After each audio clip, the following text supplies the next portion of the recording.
హామీలపై ప్రశ్నిస్తుంటే అక్రమ కేసులు పెడుతున్నారంటూ సీఎం రేవంత్ రెడ్డిపై మాజీ మంత్రి హరీష్ రావు ఆగ్రహం వ్యక్తం చేశారు.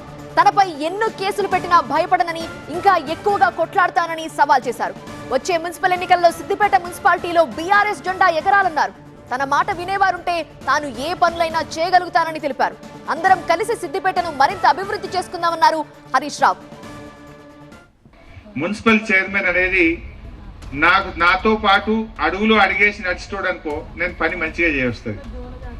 వాడు ఇంకొకడు ఉన్నాడు అనుకో, కౌన్సిలరు, వాడు అడుగుంజా నేను ఇంటి గుంజా, బండి పడిపోతుందా పని నడుతుందా వ్యవహారం? నేను పెట్టిన మనిషి కౌన్సిలర్ ఉంటే, చైర్మన్ ఉంటే నా దగ్గరకు వస్తాడు. హరీషన్న మా గల్లీలోకి ఈ తిప్పలు ఉన్నది, ఈ సమస్య ఉంది, ఒక డాక్టర్కి ఫోన్ చేయి, లేకపోతే దవాఖానా ఫోన్ చేయి, లేకపోతే ఈ పింఛన్ కావాలి, లేకపోతే ఇంకోటి కావాలి, నాతో మాట్లాడి చేయించగలుగుతాడు. వేరే మనిషి ఉన్నాడు అనుకో, పని నడుస్తుందా? వాడు జిల్లా తీసేస్తా అంటూ ఊకోవాలన్నా నేను కొట్టాలన్నా వద్దా? Resonance mini JEE mock test కి రిజిస్టర్ చేసుకోవడానికి minijee.com ని విజిట్ చేయండి. Initiated by resonance, media partner TV9 Telugu. నా మీద కోపం ఎందుకు నీకు? నేనేమడిగినా?